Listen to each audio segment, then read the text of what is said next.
सहरा में ऊंट का सफर।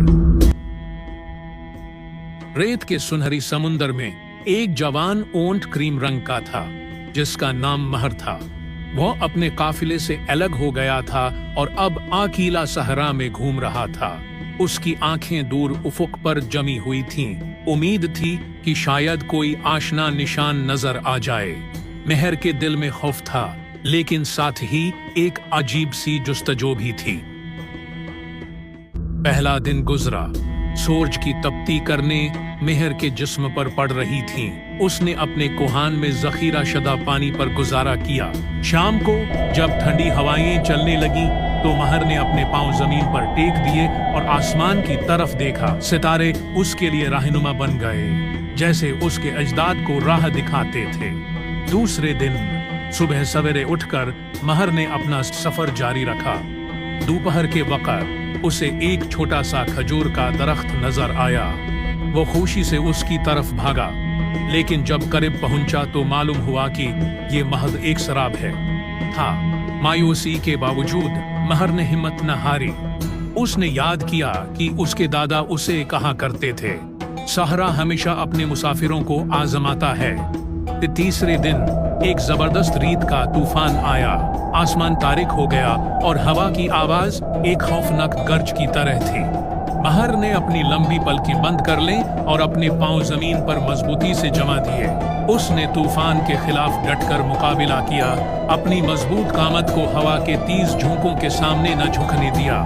घंटों की जदोजहद के बाद तूफान थम गया। महर ने अपने आप को रीत से झाड़ा और आगे बढ़ा, अब पहले से ज्यादा मजबूत और आज़म के साथ। चौथे दिन महर को दौर से पानी की आवाज सुनाई दी। उसकी प्यास अब शदीद हो चुकी थी। उसने अपने कदम तेज किए और एक छोटे से तालाब तक पहुंच गया। पानी का यह छोटा सा दखीरा उसके लिए जन्नत का एक टुकड़ा था। वहां उसे कुछ दूसरे जानवर भी मिले, एक चीता, कुछ गजाल और एक अकाब। पहले तो सब ने एक दूसरे को शक से देखा, लेकिन फिर समझ गए कि सहरा में जिंदा रहने के लिए उन्हें एक दूसरे की मदद की जरूरत है। उन्होंने मिलकर पानी पिया और आराम किया। रात को महर ने अपने नए दोस्तों को अपने कबीले की कहानियां सुनाई, जबकि उकाब ने अपने परवों से हवा करके सबको ठंडक पहुंचाई। पांचवें दिन सफर शुरू किया। उकाब ने ऊपर से रास्ता देखा, चीता ने जमीन पर निशानात की तलाश की और गजाल ने अपनी तेज रफ्तार से आगे बढ़कर खोज लगाई। इस दिन उन्हें एक पुराने खंडर का सामना करना पड़ा, जहां कदीम ताजिरों के काफिले ठहरा करते थे। महर ने वहां से कुछ पुराने सिक्के और एक दूरबीन बरामद की, जो बाद में उनके काम आई। छठे दिन उन्हें एक गहरी खाई का सामना करना पड़ा। यह रास्ता बहुत खतरनाक था, लेकिन वो जानते थे कि इसके पार जाना जरूरी है।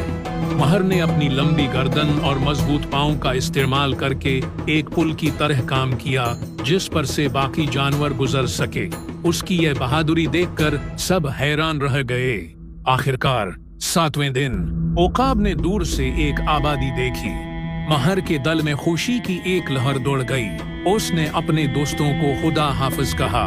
हर एक को एक खास तहफन दिया, चीते को एक पराना सक्का, गजाल को एक छोटा सा आईना और अकाब को वह दूरबीन जो उन्होंने खंडर से निकली थी। फिर वो आबादी की तरफ चल पड़ा। जल्द ही वो अपने काफिले से जा मिला। उसके मालिक ने उसे देखते ही पहचान लिया और गले लगाकर कहा, वाह महर, तुमने सहरा की आजमाइश में कामयाबी हासिल कर ली। अब तुम एक हकीकी सहराई सफीर बन गए हो। महर ने फखर से अपना सर ऊंचा किया। उसकी आंखों में अब एक नई चमक थी। उसने अपने सफर की दास्तान सुनाई, जिसने सबको हैरत में डाल दिया। उसके मालिक ने फैसला किया कि अब महर काफिले का रहनुमा बनेगा। इस रात जब महर सो रहा था, उसने ख्वाब में अपने नए दोस्तों को देखा। वह जानता था कि उसका यह सफर सिर्फ एक आगाज था और आगे बहुत से और माजरे उसका इंतजार कर रहे थे। उसने अहद किया कि वो एक दिन अपने दोस्तों से दोबारा मिलेगा और उनके साथ नए सफर पर निकलेगा।